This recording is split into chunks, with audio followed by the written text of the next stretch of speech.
Imana ishimwe, Imana ihimbazwe, ndabasuje mu izina rya Yesu Kristo, mwaramukanye amahoro y'Imana, mwaramutse neza, nizere ko mwaramutse neza, kandi nawe bitagenze neza tubafashe mu mugongo, turabihanganishije, Imana yo mu ijuru ibaha umugisha, amen, haleluya, tubahaye ikaze na karibu kuri Dufite Imana TV, wowe utarakora subscribe uyikore kugira ngo ubashe gukurikirana ijambo ry'Imana, kandi tubashimiye uburyo mudukurikirana, uburyo muri sharinga, uburyo murihereza abandi, uburyo mutera komenti. Imana yo mu ijuru ibaha umugisha, data wo mu ijuru akomeza abiteho.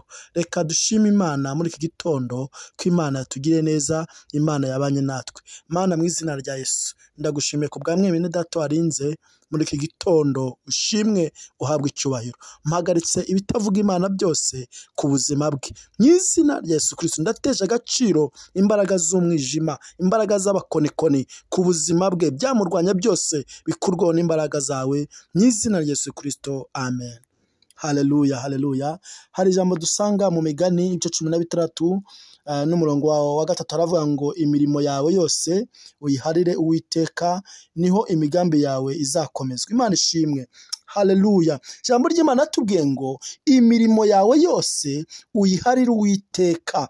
Haleluya. Niba ucuruza biharira Uwiteka. Haleluya, haleluya. Niba uri umumotari biharira Uwiteka. Imana ishimwe. Niba uri umuganga biharira Uwiteka, ngo nibwo imigambi yawe izagira ute izakomezwa, nibyo uzatekereza byose bizakomezwa n'Uwiteka, nibwo ubucuruzi bwawe buzakomezwa n'Uwiteka, nibwo ibyo uzashaka gukora byose Imana izabikugezaho, kuko byose wabyikuyeho, wabihariye Uwiteka, wabonye ari we ubishoboye, wabonye ari we wabigenga. Imana ishimwe, haleluya. Ijambo ry'Imana tubwiye ngo imirimo yawe yose ngo yiharire Uwiteka, ngo nibwo imigambi yawe izakomezwa, nibyo uzatekereza byose Imana izabikugezaho, Imana izagushoboza, Imana izabana nawe, Imana izabana nawe mu rugendo, Imana izabana nawe mu kazi, Imana izabana nawe mu buganga, Imana izabana nawe, kuko imirimo yawe ibyo ukora byose, haleluya, wabihariye Uwiteka,